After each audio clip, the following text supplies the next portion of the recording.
All right, welcome back into another One Piece card game video, and we're going to continue some of these revisiting OP05 decks. I did the Zoro and as well as Whitebeard decks already, so if you haven't checked those out, definitely go check those out. But today, we're going to go through Red Purple Luffy. Now, I did 3 different guides of all the 3 captains for OP04 and that weird format where everything was banned with Nami and Whitebeard and all the other ones. But now we actually have 9 drop, we have Nami, and we have a few other things like the Whitebeard, both Marcos. Now, really, when it comes down to it, I think what you really have to consider are 2 different things, which is, do you play Red Purple Luffy or do you play Whitebeard? Personally, I think Whitebeard is still pretty strong. I think we are definitely on the Kool-Aid when it comes down to Purple Luffy, Sakazuki, and as well as Enel. All 3 of those decks are actually very, very powerful. They're actually really good. The ceiling for all of them really differ as well. Now, when it comes down to Red Purple Luffy and as well as Whitebeard, the ceiling is okay, but the learning curve and as well as just being able to pick up the deck and do the things that you want to do every single game are pretty low. As in, you can do those things pretty much every single game, and there's not too much effort for Whitebeard and as well as Red Purple Luffy. Now, I'm not saying that they're easy decks. I'm just saying compared to some other decks that are a little more complicated, a little more complex, a little more actions per turn, it's a little bit different. Where with Whitebeard, you kind of are on the edge of dying more often than not in the late game, and all you really need to do is learn how to play defense and know how to close out a game. With Red Purple Luffy, you have both red and purple being able to, with Red Purple Luffy, you now have access to purple along with all the good red stuff like the 9-drop Whitebeard. And basically, it's a little bit of utility and you have to play defense early on. The biggest difference, in my opinion, is going to be that 7-drop kid. That is going to be one of the biggest reasons to play Red Purple Luffy along with 9-drop Whitebeard and now the 10-drop Luffy. We have a lot of different support coming out of OP05, as in like the Nami searcher to search for the 10-drop and a bunch of other stuff. All of these things are basically things I considered when building this deck list, and as well as looking at the ones that have recently topped in these last few events. I'm a person who likes to do, again, the same thing over and over again and make sure that it is efficient. I think that is one of the biggest things when going in tournament or going locals or just having a consistent deck. Again, go check out the beginner guides because those are much more in depth as far as the archetypes and considerations for this deck. But let's take a look at the deck list. Now we're going to take a look at the list in the sim because it's just easier that way. And as you notice, there's going to be a lot of emphasis on the good cards that you can play in Red Purple Luffy, minus maybe the 10-drop Luffy, which I'll explain in a little bit, and as well as Straw Hat, because now we have 2 really good reasons to play Nami and Nami itself. She was previously banned because probably to nerf Law until Sakazuki and these other decks came out. But she is the top 5 for a Straw Hat, been around for a while, and that kind of searches out your 2K Luffy, which is the reason why we're playing so many 2Ks is because you need that defense early on. You need a higher 2K count for those who are swinging at you for 7, for 8, whatever it may be, early on into the game. We also play these guys because you will be swung at for 6K. So there's 2 different reasons. One, they're searchable for the Straw Hat, and they're really good on curve if you have nothing better to play. So again, play them on curve or use them as the 1K counters and not really care about it, because all these other cards that are 1K counters are very much useful and more for utility. So you don't really want to pitch them. Moving on into the 5-drop Luffy, the 6K unblockable card. You should be playing this at 1 or 2. There's not really any other reason not to play it.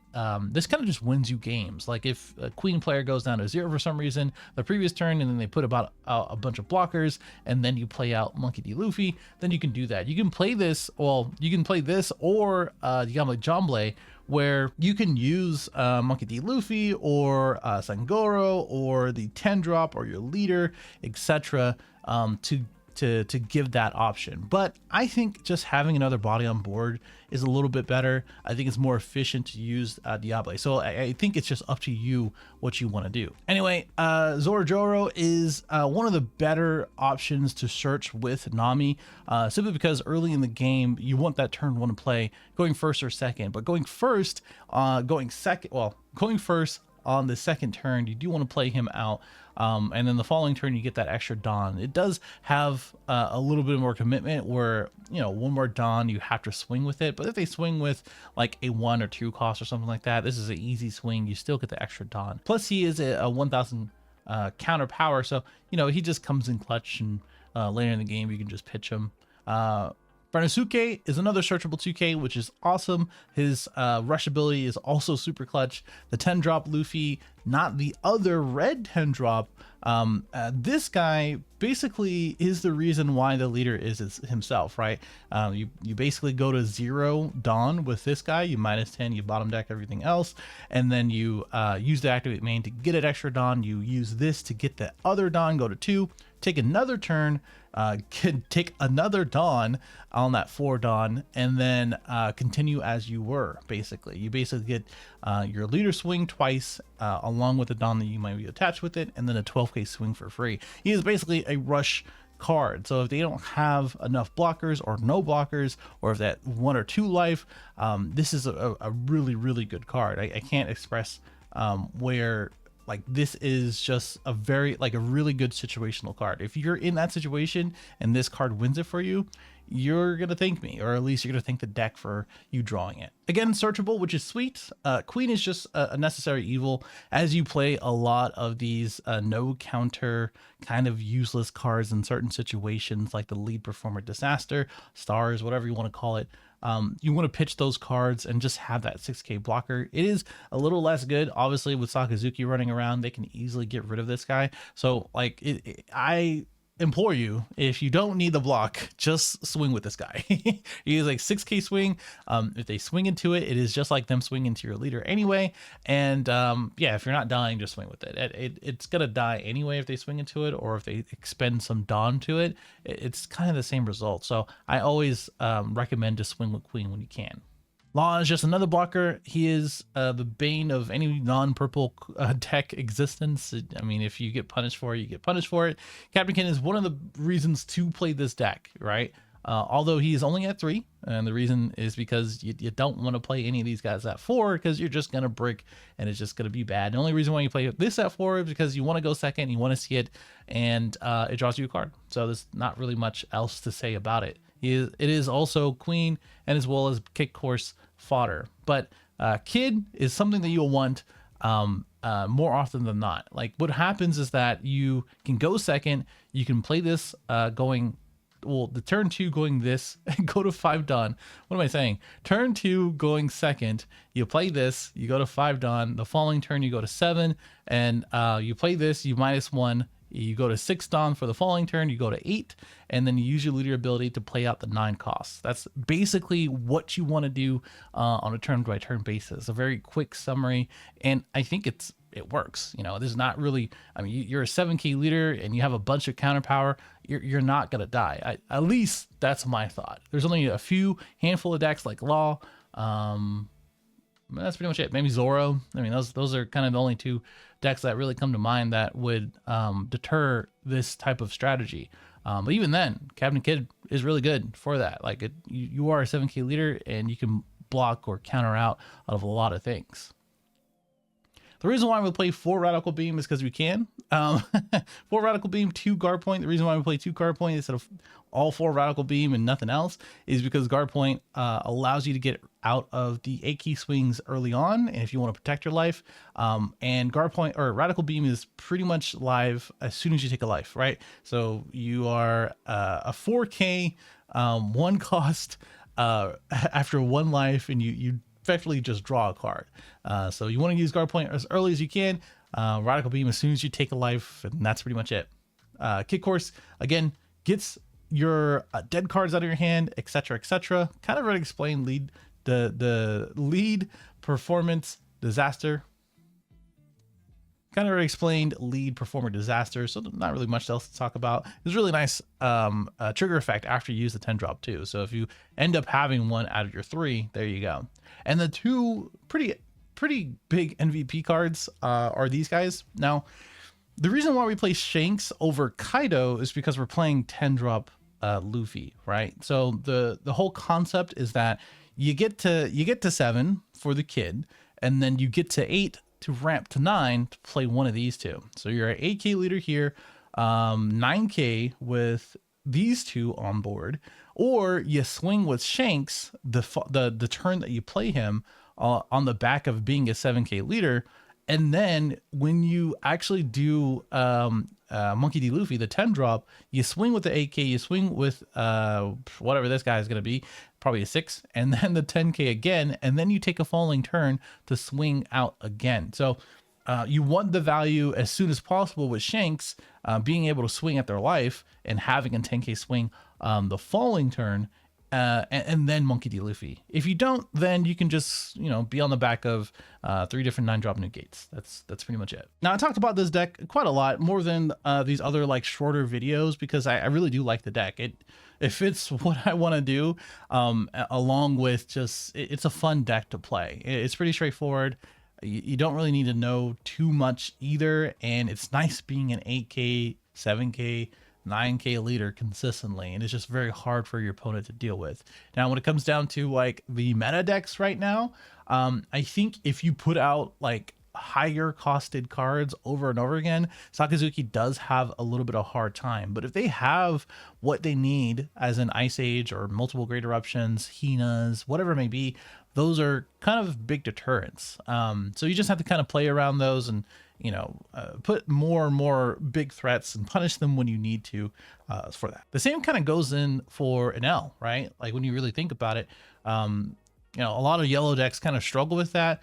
Gadatsu usually pops your Zoro or Juru, so like that's something that you don't really want to play on curve. You just want to swing 8 instead, or 9 really, with this leader. And then Purple Luffy is just difficult, right? You guys are kind of doing similar things. It's just that he's doing it better because there's a better curve for him. Like there's so many things within his curve, and him creating more things within his curve that you're doing. And while he is getting down to 3 and being a similar life total, he is ramping better than you and having a higher hand size. So what you really need to do is just make sure that you're swinging 7s no matter what, to de-incentivize him taking life throughout the game, and focus on his board. Focus on his board when you can, with your bigger threats, because there's only a handful of cards that actually can get around the bigger cards and the things that you can lean on. Hopefully that all makes sense. Hopefully this rambling is a little helpful and a little bit more insight, because that's all I really know. So let's get to some gameplay. All right, so we're going to start out with good old Sakazuki. This is actually pretty tough when it really comes down to it, because if they keep drawing things that they want to see against this matchup, like if they draw multiple Great Eruptions, which he just pitched, or things that reduce multiple Rebekahs that we can't get around, things like that. And if we don't draw good enough on curve, then it's not that great. We can't really overwhelm them. What they're going to do is control the board over time and start swinging when they can.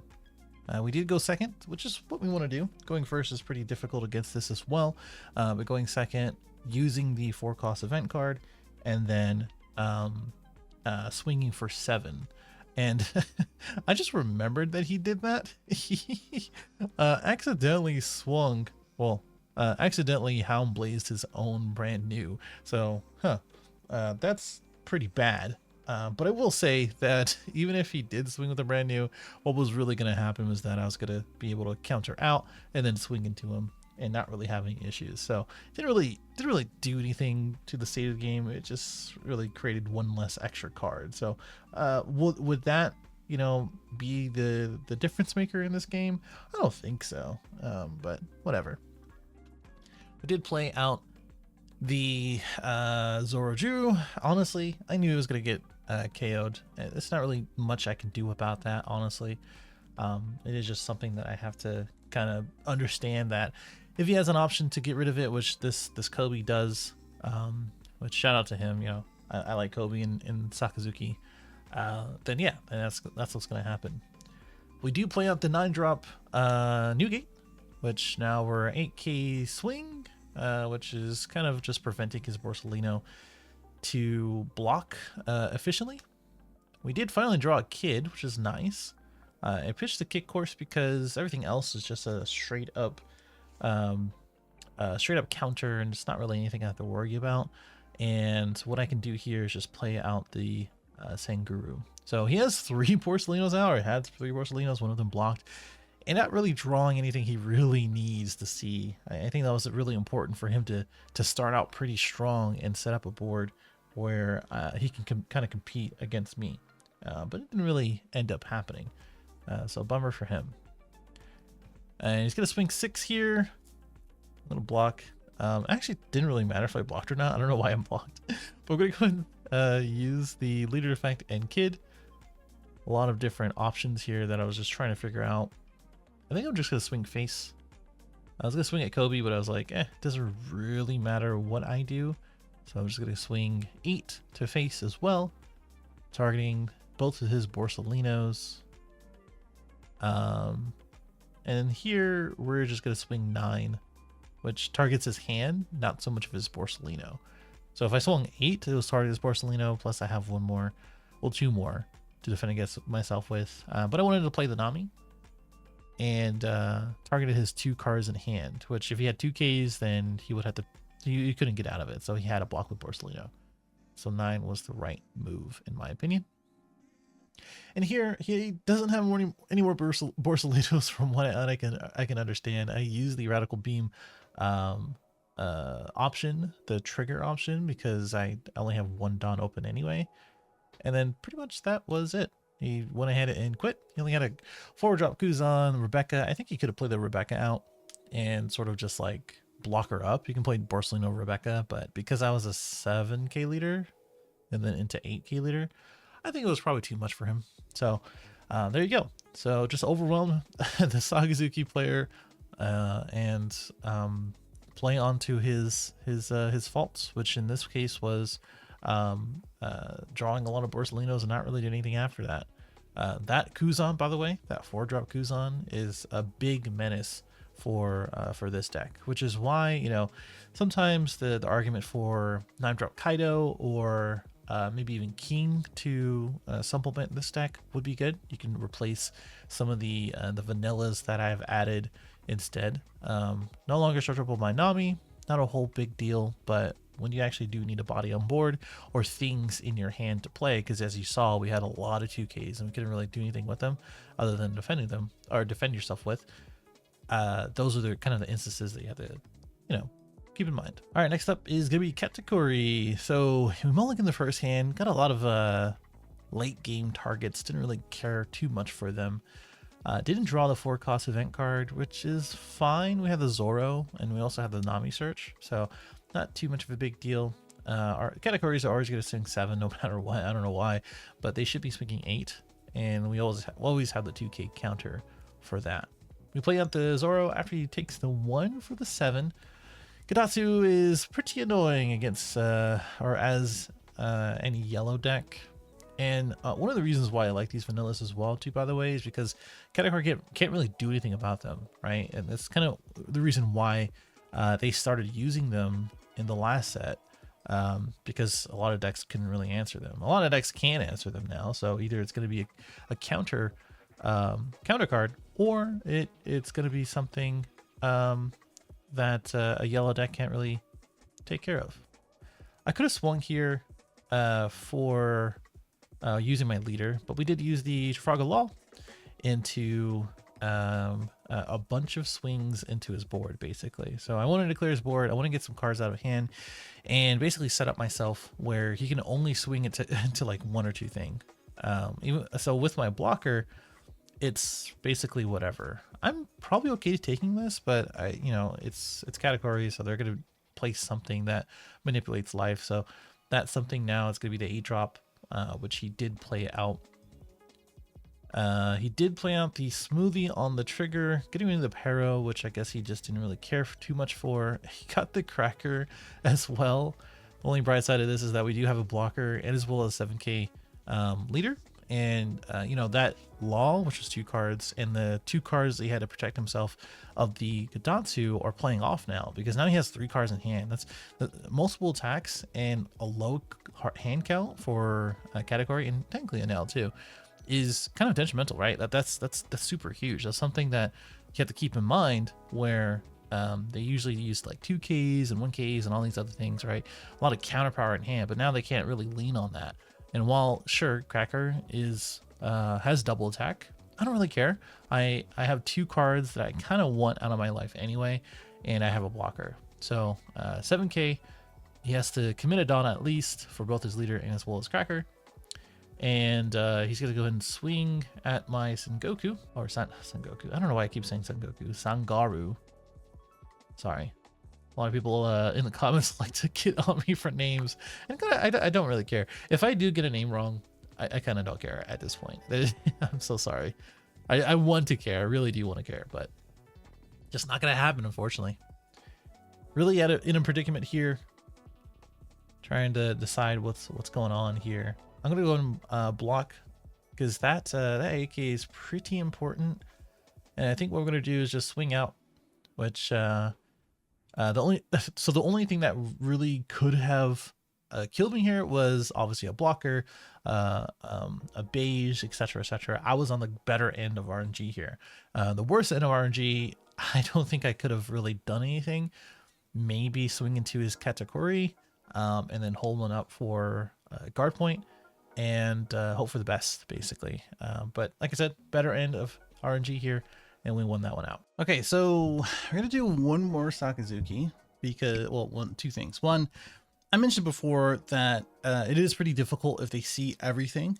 If they see all the things they need to see, they cycle through the deck and they don't, you know, have the same sort of curve that we saw as the last Sakazuki. And, you know, especially if they play it well.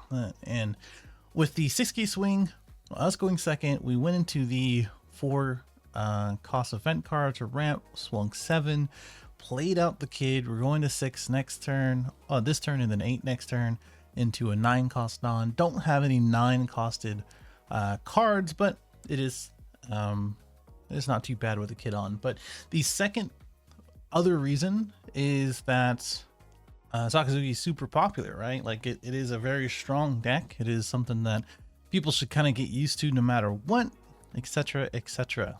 We saw our second kid a little too late with our queen here, which, I mean, honestly, you gotta realize that this is something that is just gonna get removed no matter what. But they did Hound Blaze the Hina. Well, our kid from the Hina reduced it with Great Eruption or something else. I just missed that. But they have a lot of options to reduce. But we're gonna go ahead and block. Doesn't really matter, honestly, because we do have the our 6k leader, and it's kind of like the same thing. It's just giving them the choice of swinging at my face or giving me the choice if I want to KO it or not, basically. And it doesn't look like they're actually gonna use too many things to get rid of the queen, so I'm just gonna go ahead and swing 7 with the queen, and then swing 7 again. They lose the Borsellino, not too big of a deal. Rebecca can get it back if needed. Kid is down for a 7k leader. Kuzan is really the biggest choice, or the biggest issue here. And, you know, I've said it before, sort of said it earlier, and I'll say it again, you know, with all considerations, if you don't want to have so many skillless cards and things like that, then replace that with King or Polly or Kaido. So that way you have answers for this 4-drop, and you have answers for a lot of these things that are just going on the board. But what I've found is that, you know, a good amount of decks can't really answer the bigger costed, like the 6/8 types of cards. So that's where it is a lot more important here. But we did swing 9 into that Kuzan. Really want to get it out of the way so that way we don't have to worry about it. And then our 5-drop Luffy is coming down a little early, unfortunately, because we really don't have anything else to play. We have a lot of event cards, unfortunately, a lot of 2Ks that don't really help us here. So the other side of the deck, whereas all 2Ks, defense, etc., is coming out instead of the later half of the deck, which honestly, to be fair, we didn't mulligan that out. We didn't mulligan our late game stuff. So maybe that was where that was where we kind of messed up there. I did pitch the 2K instead of the 1K because I wanted to play the 4K, but then I was like, you know, if he just swings with Kuzan and then reduce our skillless card, then he can just remove both. So, you know, it is nice to have as a counterpower, but again, if we really wanted to make sure that we don't take anything else, or wanted to make sure that we clear the board, then again, those cards that I mentioned before are a little bit more important in these scenarios. So yeah, there you go. That is a quick GG. Even if I got through those 2 life, he still had a Borsalino and as well as a Sabo. All we really needed or had in our hand was basically to survive this turn. Like if he swung with everything, I think he would have got there. I mean, that's 6 swings technically. Everything for 6 still wins him. Doesn't matter how many radical beams, etc., that were in my hand anyway. So yeah, so this is what I'm talking about when it comes down to Sakazuki. If you want to shift the deck a little bit more, where in the purple Luffy and as well as the Enel matchup or Katakuri matchup, you might be a little less favored, and so that way you can have answers again with Polly or King or whatever for the Kuzan, for the stuff that's on the board.